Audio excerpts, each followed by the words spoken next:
মুআজ্জাজ মুহতারাম হাজিরিন, আল্লাহ রাব্বুল ইজ্জত ওয়াল জালাল 12টি মাস আমাদেরকে দান করেছেন।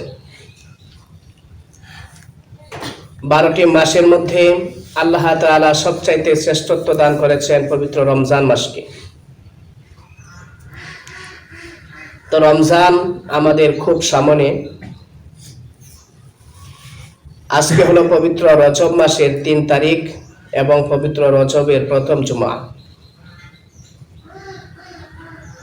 তো হুজুরে পাক সাল্লাল্লাহু আলাইহি সাল্লাম যখন রজবের চাঁদ উঠতো তখন থেকে রমজানের প্রস্তুতি গ্রহণ করা শুরু করে দিতেন।